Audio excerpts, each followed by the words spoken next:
Hello, hello. Hi, everyone. Can you hear me well? You can type in the chat, so I know. Hi. Great. Hi, Thomas. Hi, Theo. Hi, Arthur. Great. So we're going to start soon. We're just waiting for a few more people to come. I'm guessing some people are late, so we're just making sure that everything is working now. So we're super happy to have Jean-Nicolas Vernin with us today. Everyone. MadBox is a game studio, and they're also sponsoring the hackathon. So this event is possible thanks to them. Thanks, Sidney. You tell me if you want me to start whenever you want. I think we can wait like 2 minutes and then you can start. Just making sure that everybody is on board with us. Do not forget. Yes, it's recording now. Yeah, we're recording the event so we can broadcast it to the people that are not awake yet.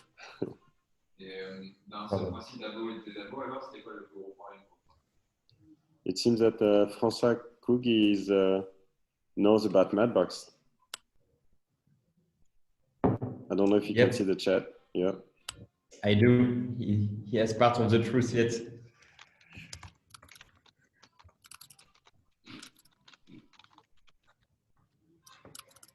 Great. So I think we can start. Jean-Nicolas, you can take the mic and start presenting. Thank you for being here.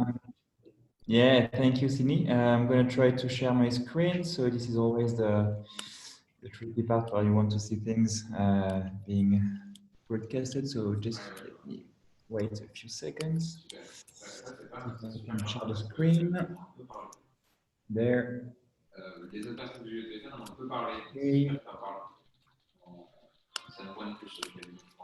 So, maintenant, peut-être les facturations. C'est Zabo, tu fais souvent ce travail d'aller chercher les factures. I'm hearing some people. Wait a second. Okay. I think it's this one. So is everyone hearing me and seeing the screen so far? I can see it. Yeah, I think it should be okay. I'm checking if I'm there. Yep, everyone is seeing it. Amazing. We can start. Thank you all for being here. My name is Jean-Nicolas Vernin. It's easier to go by my name, which is JN, which is the simplest way of addressing me. I'll try to keep track of your questions and try to answer them as we go through the presentation. But just a few words to say that I'm super happy to be with you all this morning. And congrats for joining this hackathon, because basically doing games in a quick way is something we do believe at MadBox. What I would propose in the time we have all together is to maybe talk like for 5 to 10 minutes to tell you who we are at MadBox, because we are a bunch of very special and passionate people about video games, and then go a bit more on how do we feel players are the most important part of developing a game, and which tricks do we try to have when we develop games at MadBox to make sure we can deliver the best possible games to our players. So it's going to be the next 20 minutes, and I'll leave the room for some questions in the end if you have on the presentation on MadBox, and I will be super happy to answer them by the end of the discussion we have before having lunch. So to start with MadBox, so MadBox basically, so hello everyone. MadBox basically started from what we call a PROMANCE. So what is a PROMANCE? It's a professional bromance actually, because we met with Maxime and Jonathan a few years ago. Maxime, he's the co-founder. Jonathan is also the co-founder with myself of MadBox. Maxime is the COO of the company. Jonathan is the CTO of the company, and I'm actually the CEO. Even if titles don't count very much, the thing which is important is that I am the gaming guy and the passion guy about video games. So I take care mainly of the production with the rest of the teams in Paris and Barcelona. Maxime is passionate about scaling the game to the top chart. So he's an amazing guy running the ops of the MadBox team. So basically everything that's linked to user acquisition, advertising campaigns, and also monetization. And he's also a big gamer. So we try to work together when we develop games to make sure it works on both sides. And the passion of Jonathan is basically to try to automate everything. So as someone said in the chat a bit earlier, I think it was François, but Jonathan is basically trying to automate as much things as we can on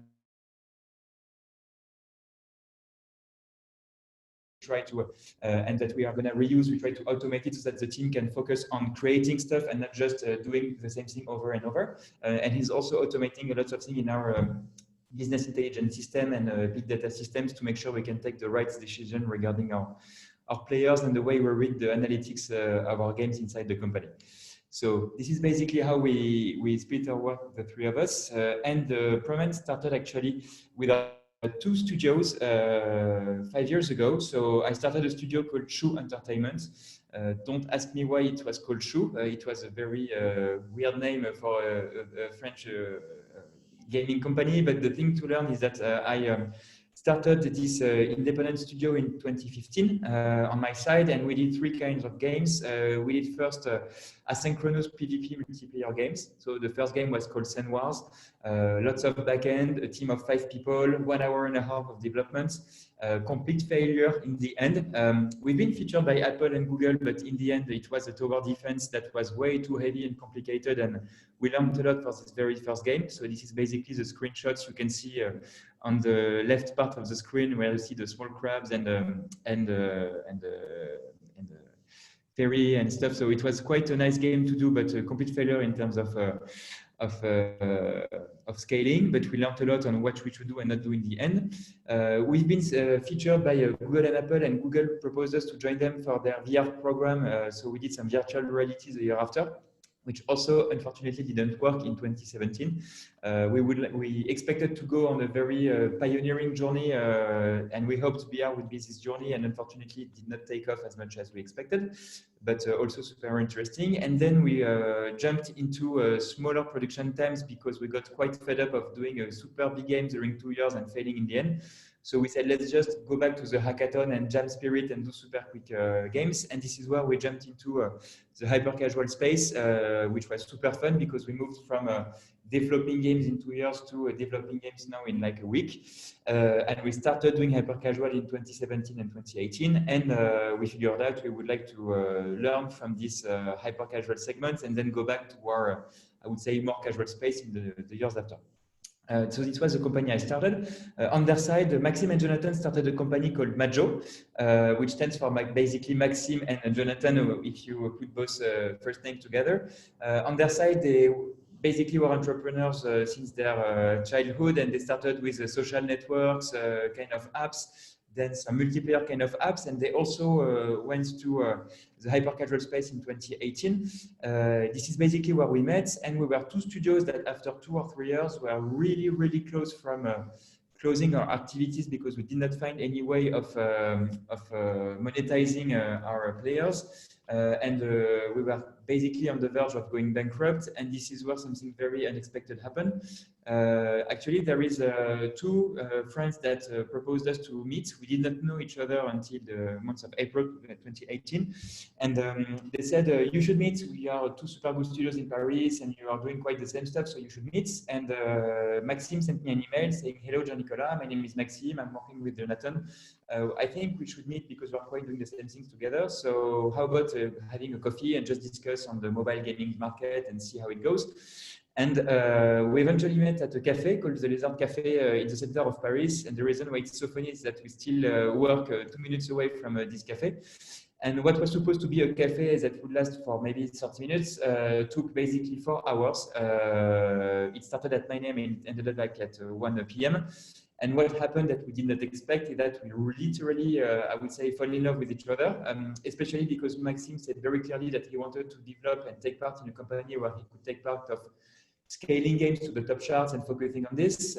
On my part, I'm clearly the producer and the game making guy of the trio, and Jonathan said he would like to automate lots of stuff. And we said, okay, instead of going bankrupt in the next 3 months, how about working together and try to work on the forces of everyone?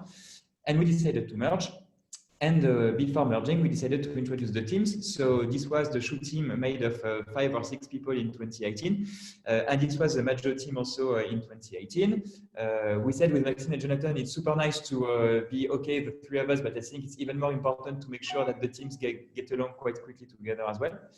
And once it was done, we decided to merge. So the both companies, Shoe Entertainment and Majo, and we felt it would make lots of sense to bring, I would say, the producing and the quality part of Shoe, doing bigger games, and also the technical expertise and the scalability of Majo to try to define a new studio in Paris that would do everything in-house and internally.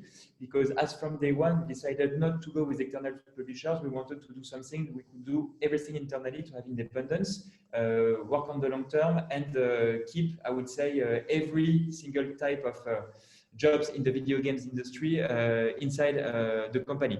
So it means that at MadBox, as from day one, we decided to be a company that would do the games themselves, to publish them ourselves, and also to develop the whole everything we do in the video gaming space. So of course, in the last years, tons of developers came and asked if we could publish their games. It has been a bit soul-crushing, but we said no because we basically wanted to stay focused on the vision we had to be a fully independent in-house studio that would go from creating games to scaling them worldwide with every team's internal at MadBox.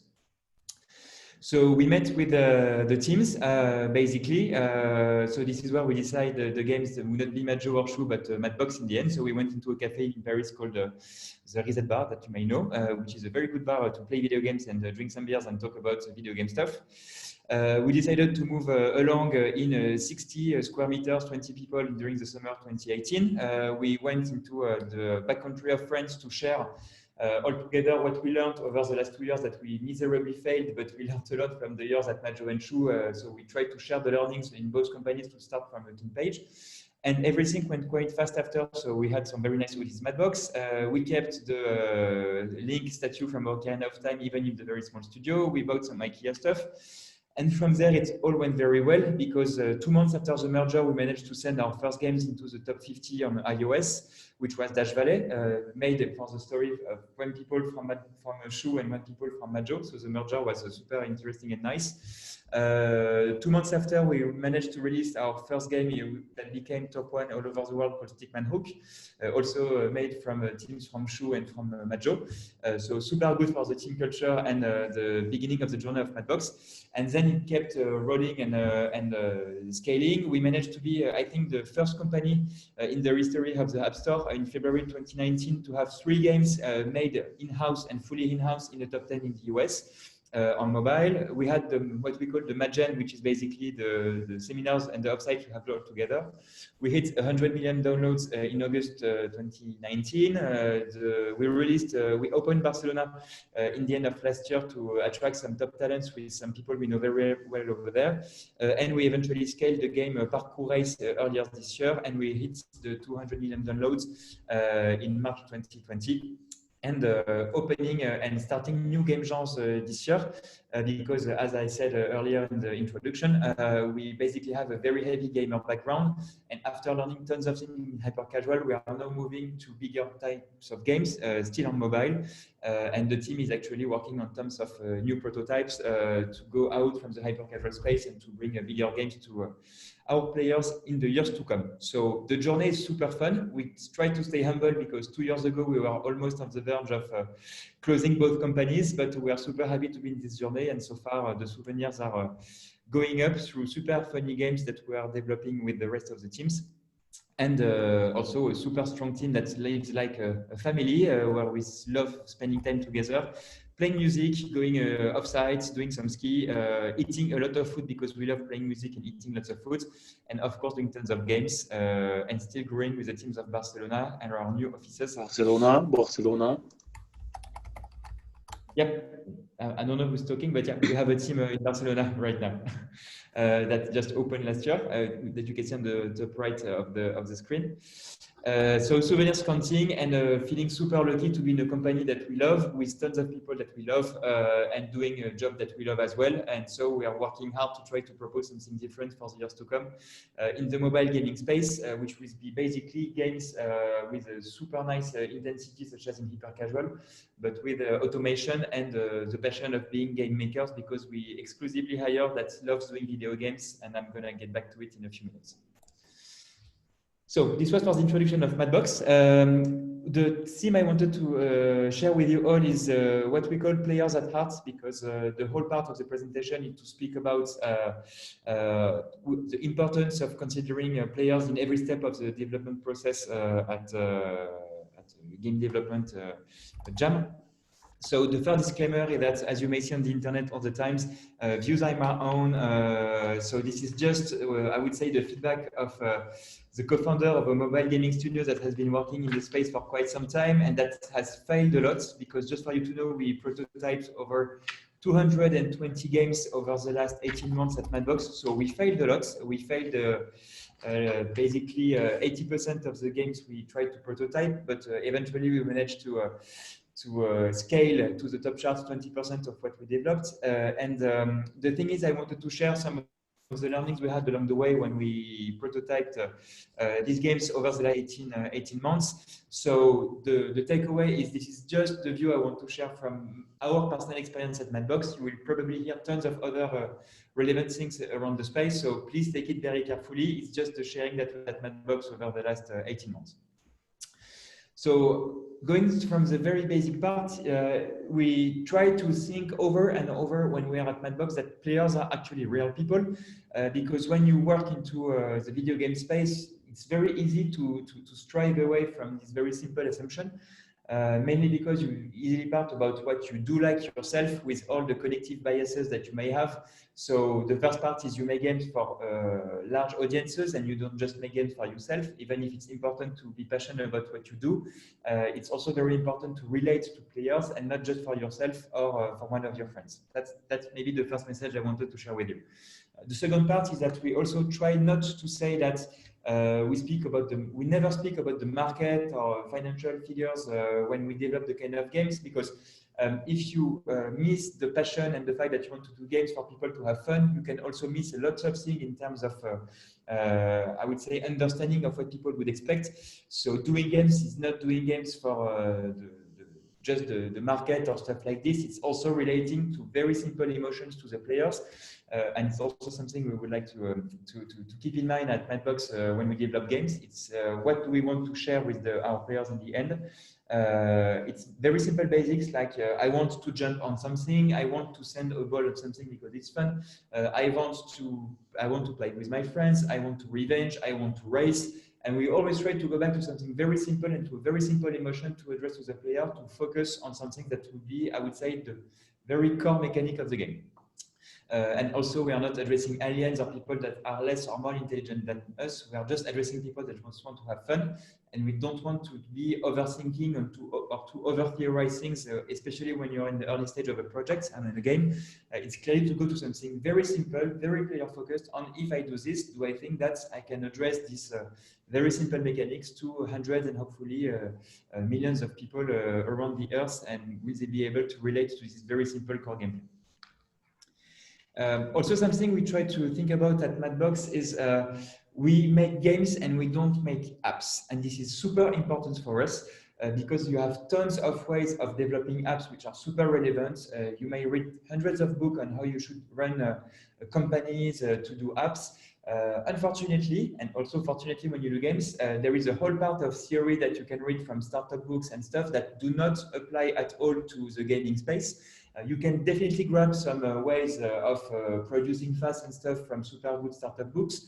But in the end, we accept at MadBox that in the job of making games, there is a part of uncertainty that you have to tackle, and you have to accept when you can get lost inside the project, where you can tackle lots of things, but you cannot nail anything from scratch. So I would say that the thing that we try to do at MadBox is to try to frame everything that we can in our internal processes. So this is basically the whole discipline on what do we want to assess, what do we want to test.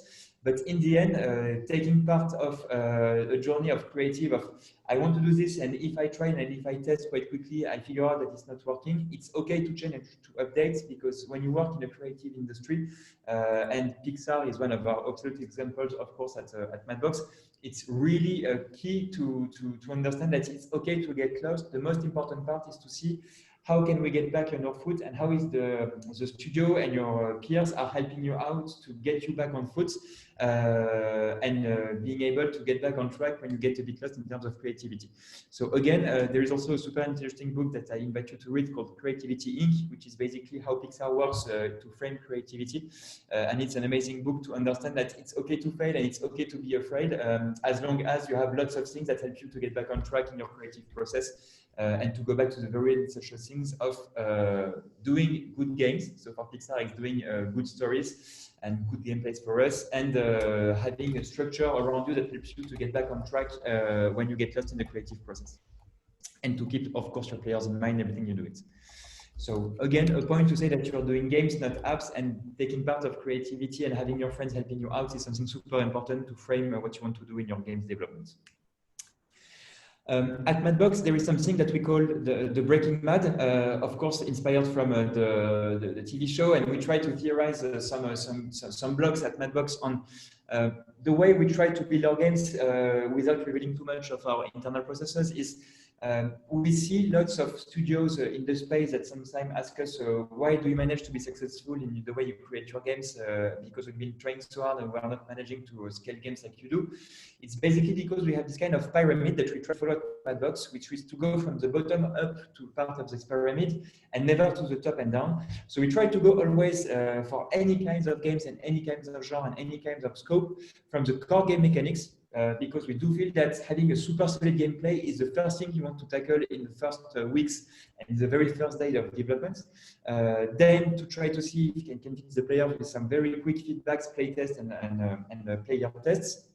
Then the monetization, then the meta part of the job, and then the production value. And we often see some friends that start too much from overthinking on the production value and meta, saying, you know, when my game's going to be top one, there's going to be this and this. And I'm going to have this kind of feature, and I'm going to invite my friend, and it's going to go full online and backend with guilds and stuff. And I think that's what the hyper-casual experience has taught us over the next 18 months. Is basically that gameplay is clearly the most important things.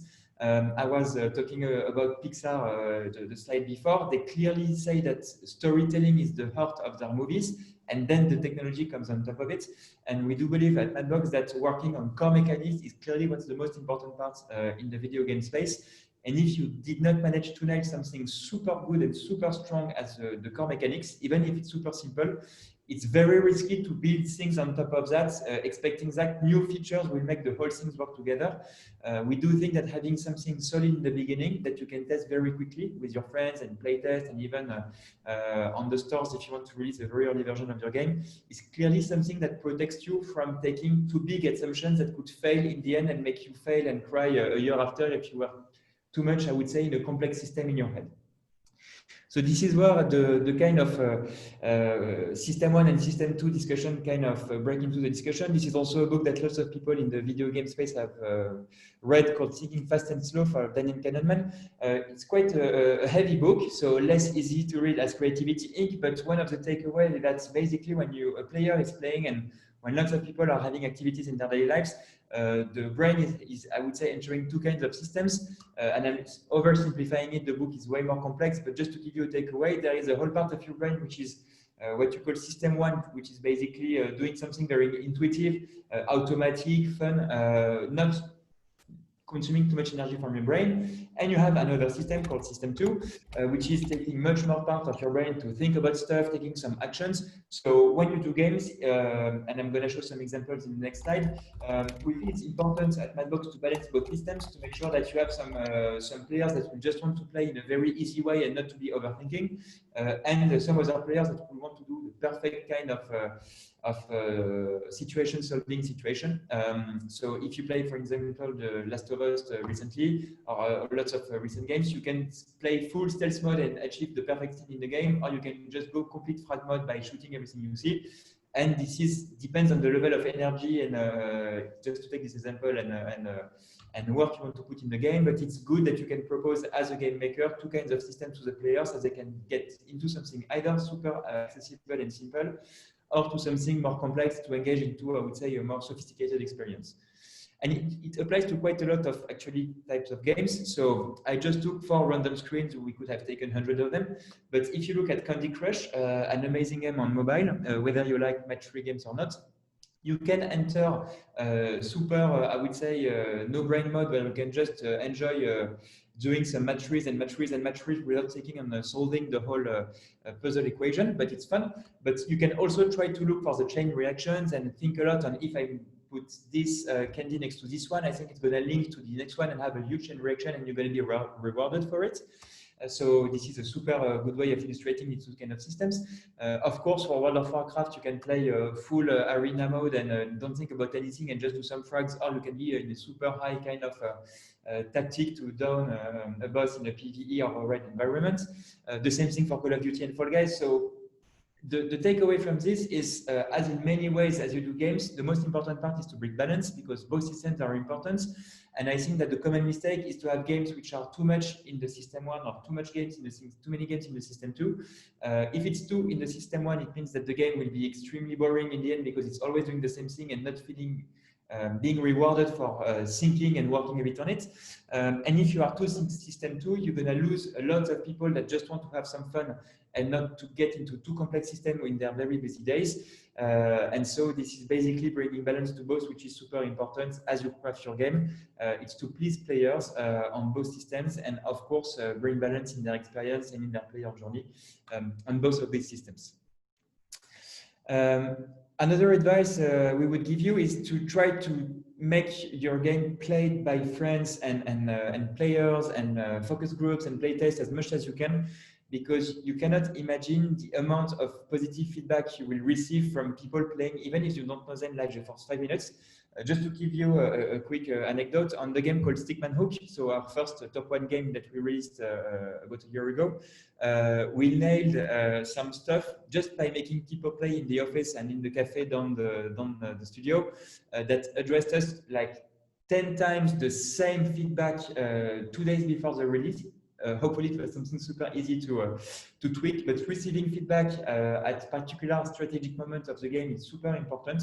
And I do encourage you to make your game tested as much as you can, and not to be too much in a tunnel effect, because being in tunnels, waiting for the whole game to be released, saying, oh, you're going to look when it's going to be in 2 years, it's going to be super cool, but before that, I want to keep it for myself. I would really not recommend you to stay in this tunnel effect, and to try to share as much as you can along the way the progress of your game with some friends and especially some peers, other game makers, game artists, game designers, so that you can get feedback on a constant basis, and not enter this kind of way of saying be prepared, in 2 years it's going to be awesome, and in the meantime and not showing anything to anyone. That's super risky, and I really encourage you to show your game as much as you can to other game makers in your neighborhood. Also, something we hear a lot is that lots of people love to claim that you want to be data-driven, and we are in a world based on data. Something we also try to do at MadBox is to be more data-inspired more than data-driven. Why? It's because if you look at the data all the time to take your decisions, and all the time, you can really get some headache, and in the end in what we call in France the PLS mode, which stands for basically fainting, because it's there is way too much data and you don't understand anything at all because you get too much noise. So when you will put some analytics to understand what your players are doing, if what kind of funnels enjoy doing and everything, the takeaway we would like to share is there is the part where you have lots of data, which is important, and it's analyzed, and it's with the business intelligence and the big data analyst and the data scientist, you're going to get lots of data. It's important to have this, but the most important part is to be able somehow in the discussion to zoom out from this data and to try to say, okay, this is clearly something that we need to address, and what are the one or two takeaway we want to be focusing on in the weeks to come in development, because it's super easy to get lost and to try to do everything at the same time. So I think that once you get tons of data, it's super risky to try to tackle everything at the same time. Try to see which kind of big statement is coming out from what the players are telling you, and try to focus on this in the next iterations to make sure that you don't run too many leads at the same time, after too many leads at the same time, and that you can just focus on one or two things that's going to be super important and that you believe are going to bring the impact thanks to the data you've been analyzing.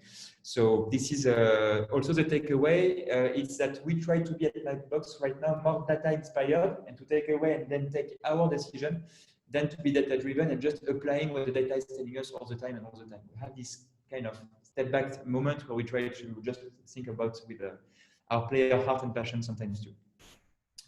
And my final word for you would be to be on this journey of developing games, that you will be probably working for many years in an industry that's, I do believe it's with the rest of the MadBoxer, clearly a dream industry. We are working in an industry which is now the biggest entertainment industry in the world, and I think that we have to be super grateful and lucky for it. You're gonna bring a joy and super emotions to millions of players every day.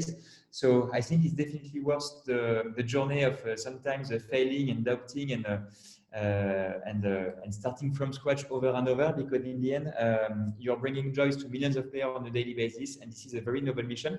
So if you take hits, if you sometimes you are in doubt or you feel it's super hard to follow your dream, the only thing I can share with you after 7 years of working in the video game space is that once you manage to reach millions of players and that they give you super good reviews on the store, it's through those everything, and that's what makes you run in the morning to have some people writing your reviews on how awesome your game is. It kind of blows away all the pain I had in the development process, and even if you sometimes it's really hard on the development side, I can guarantee you that reaching so many players and having them pleased and bringing joy to them is definitely a wonderful journey and a wonderful job. So I can just encourage you to follow your path and keep dreaming, because it is what will make you move in the years to come, talented video game makers in the years to come. And one more thing, of course, we are always looking for talents at MadBox. So I can only encourage you to apply to our lever. So it's the link that you can see on the bottom part of the screen called madbox.io/jobs.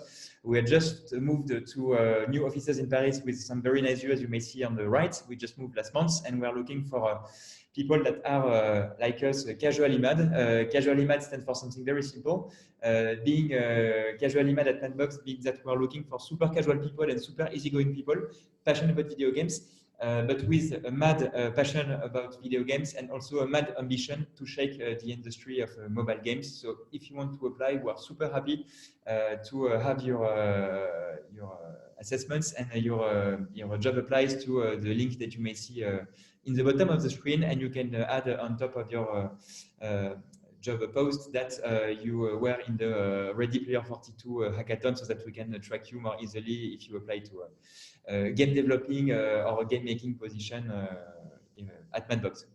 So thank you all for the presentation and the discussion, and I'm super happy to answer your question on the chat if you have some questions on the presentation and the insights I've been sharing with you all over the past 40 minutes. Thank you all.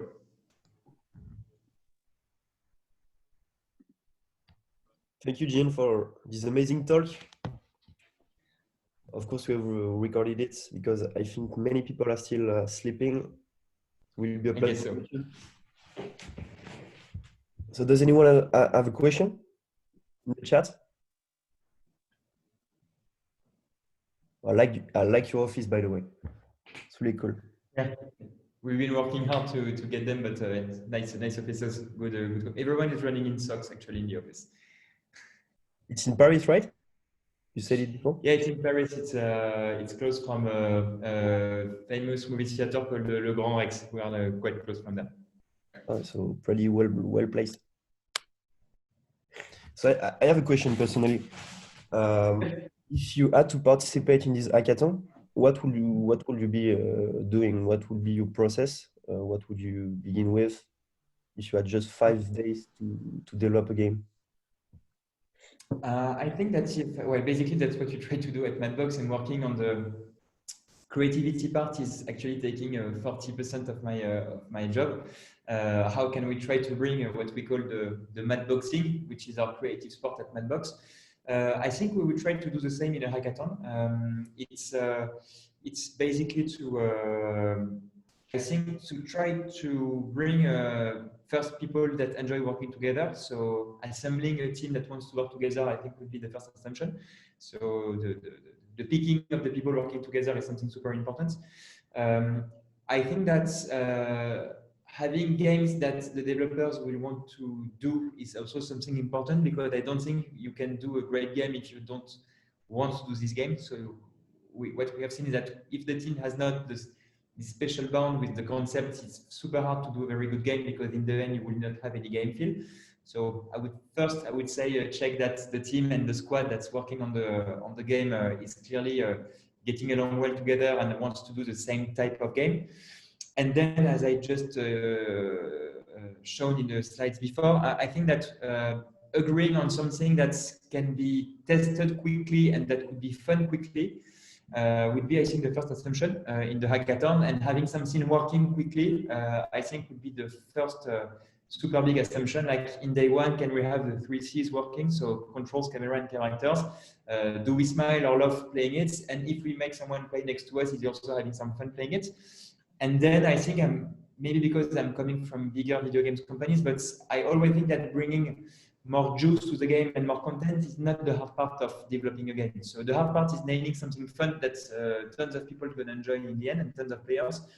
So I would say that addressing the 2 first days in nailing something that lots of people enjoy, even if it's a bit some value, is clearly something that we'll be focusing on, and spend the next 3 days to polish stuff and add more content to the game. Okay, thank you for your answer. So you're saying, like, basically you have to do something that is fun for you first. So you have to have fun making the game, otherwise it's not gonna be a good game. What I would say is to make something fun for not for you, because that's the thing I wanted to say in the beginning. Yeah, of course you have to get a special gut feeling in the beginning, because you always start from zero. So you have to take an assumption.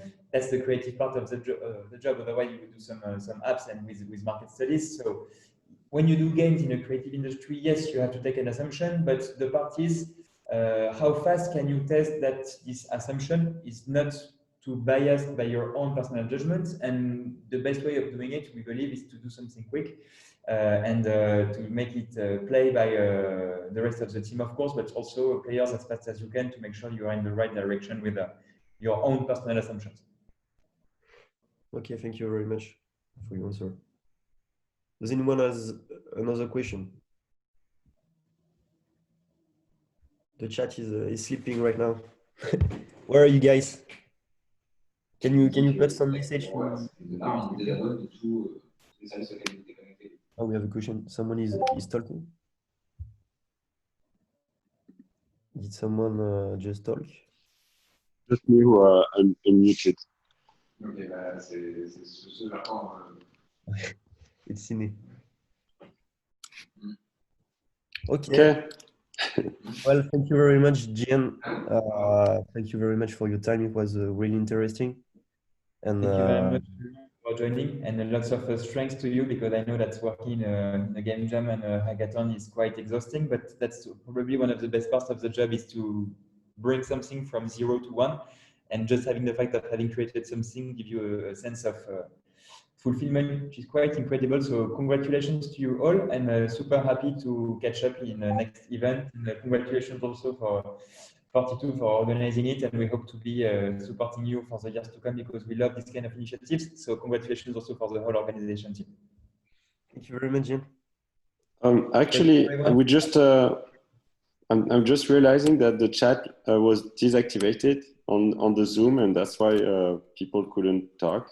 That's why they just told on the Discord. Okay, sorry guys. Becoming serious. Okay. So maybe we still have 10 minutes. So I definitely have some time if some people want to answer. Open the floodgates. Yeah, definitely. Thanks for the feedback. Thanks for the. If you guys have any questions, you can ask them now. Nous, pour que ça marche, je pense qu'il faudra qu'il y ait un pricing qui suive quand même l'utilisation et le nombre d'users. Parce que quand on parle des mangopés, des mangopés, des outils, Thank you. So thank you all. What's the position of MadBox on Wales? So first, this is a word we never use internally, and also this is a word because we literally, what we said, if you use this kind of words internally, I think it shows some disrespect that eventually it's going to be inside the game. So everyone knows what's in an industry a whale is. It's basically a high spender. For us, so far, we do not have this kind of consideration because we are mainly doing hyper-casual games which are heavily focused on ads on our side and not in-app purchases. So for high spenders, as we call it, or super engaged players, I think that the most important part is to when we are inside, when we follow their funnel, what we try to do is to make sure that they are never tricked, actually. So what we want to do is to make sure that if someone wants to invest lots of time in the game and lots of money inside the game, is to make sure that it's going to have some content for many months and many years to come. We don't want to do this kind of take the money and run situation where you say if someone clicks on it, it's a clickbait. It's going to get we're going to get lots of money from this kind of confusing situation. I think that the way we try to design our monetization contents, especially with the games we are trying to build at the moment, is to make sure that there is clearly value for money for someone that wants to spend. So making sure that everyone when someone wants to spend something in the games, his experience will be clearly granted and basically improved thanks to time hacking, making sure that it can fast track some progress if he just runs out of time. So that he can get some exclusive content also because he wants to be engaged in the game and he's going to get some features that are more exclusive. But we try to get, when we look at high spending players, more in what kind of value and content will these players want to have, more than how can we get the penny and the dollar more out of every single player. So it's clearly a content kind of drive that we have at MadBox on if we were spending inside the games, what kind of features we would like to see rolling out in the months to come, instead of addressing this kind of taxonomy of whales and dolphins and stuff like this, which is for us, we think a bit outdated because again, our vision as MadBox is to bring lots of different kinds of players, including the non-spenders, which are super important for your community.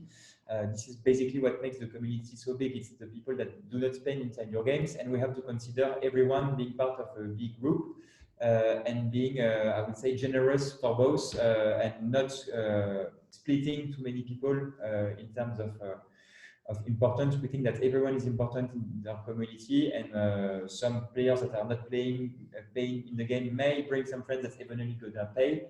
So considering every player in the community is something that we do tackle, and we try to make sure that we do not overthink on the experience of super big spenders compared to everyone. Of course, we tailor things for them, but non-spenders are also super important for MadBox, and this is also what the hyper-casual space has brought us, that we can have super interesting players that are not spenders, but they can also spend some time watching also the games and sometimes some ads that are super interesting for the company.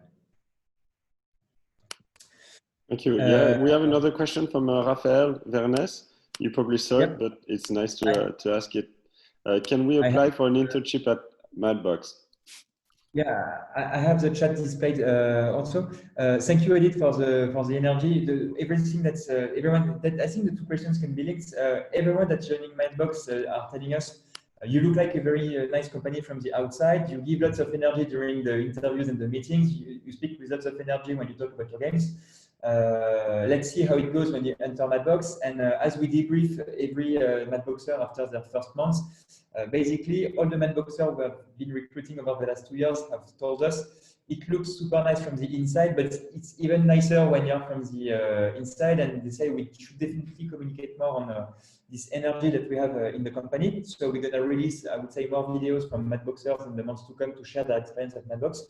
And regarding the hires and everything, we try to focus more on full-time positions instead of internships, because we are in a super high energy, high intensity kind of video game company, and it's hard for us to have people in and out, a week in and a week out, or even 2 weeks in and 2 weeks out. We prefer having people all the time in the office and hire full-time positions, because we are recruiting full-time positions. So for internships, it's not very recommended, because we prefer having some full-time positions. But if you want to apply, you can still try to apply. And if your portfolio is super strong, and if you show the same mindsets, from time to time we have internship of what we call alternance in France, from people having maybe 2 weeks and 2 weeks, because we like having people focused in sprints of 2 weeks instead of having them in and out, because it's too hard to follow games and processes when you're a trainee. If you're a week at school and a week at MadBox, that's it.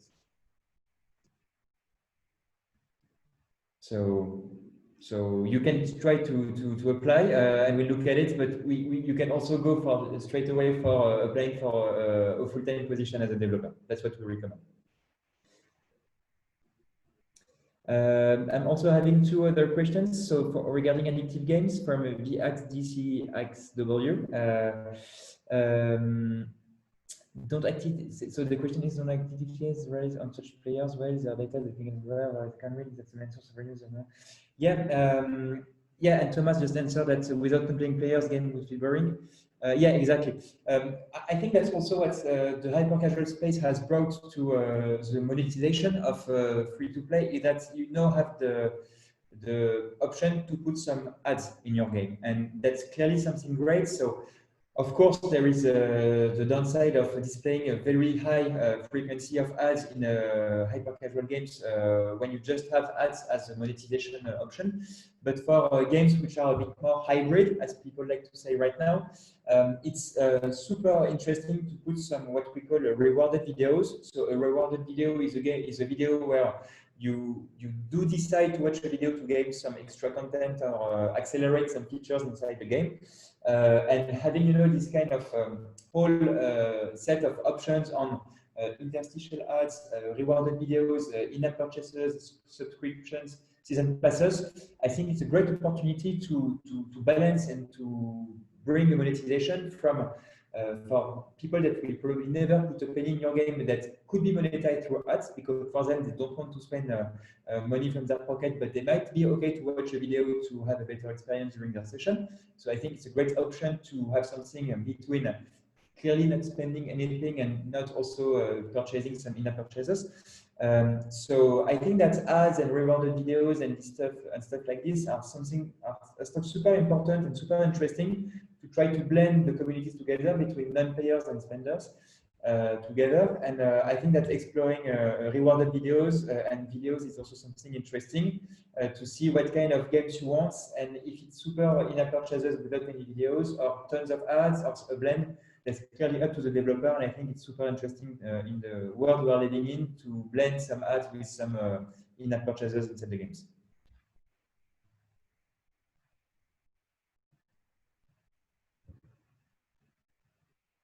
I don't know if it's answered the, yeah, thanks, VXDCXW.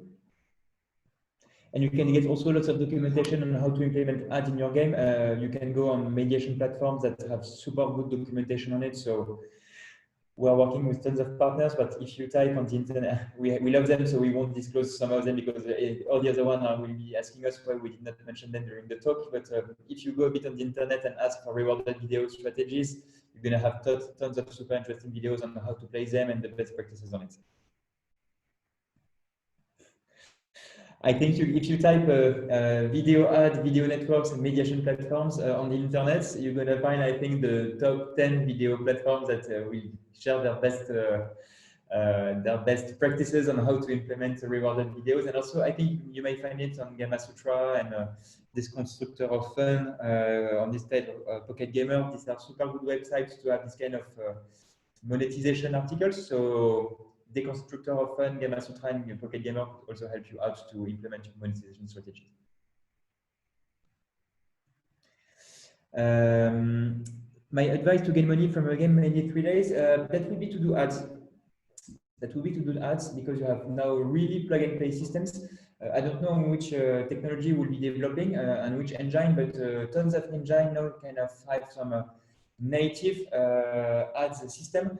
So if I was doing a game with one of my young kids, they're a bit young to do some games, but maybe in the next few years, if we do a game jam in a weekend, I think I would just put some rewarded videos, call the server and put a nice lead design feature that players could maybe want to see or to have thanks to a rewarded video, because the way we see it is that if you think about a premium feature that could work with a video, it could work with much more work for an in-app purchase feature. So if you try to put your brain in a, let's try to open a feature that will just be accessible with some, I would say, video or in-app purchases. Clearly, doing an in-app purchase is quite complicated because you have to apply for it on the game store and everything. So it's quite a tricky process. You can do it, but it takes some time. So I would just go for rewarded videos to test my ability to have players engaged in a monetization loop in the game.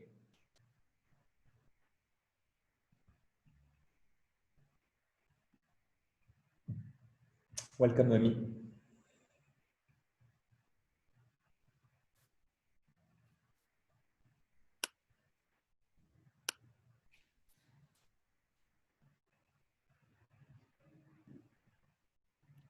If anyone has any more questions, we have still a few minutes. Maybe we can go for one last questions if you have.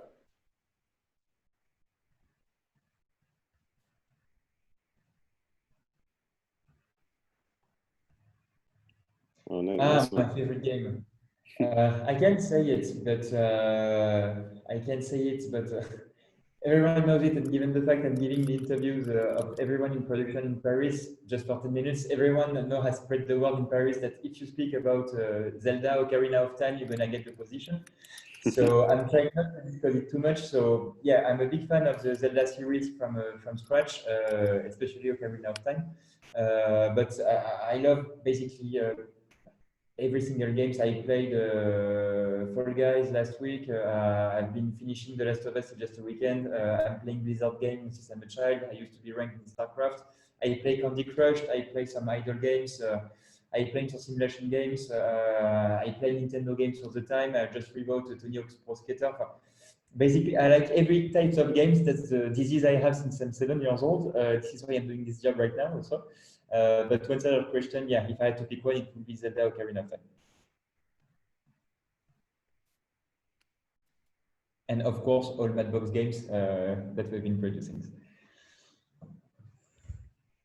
Okay, great. Well, thank you so much again. Sorry about the issue about the chat, but I think we managed it now. Super happy to have you here on this hackathon. And yeah, we look forward to the games of all the teams. So MadBox will be part of the jury as well. So you'll be able to see for yourself. Yeah, and really enjoy, and even if you're tired, take the best of it, because these are amazing souvenirs and they are priceless. So congratulations already to everyone, and enjoy the ride until Friday. Thank you. Take care. Bye bye. Oh, cheers.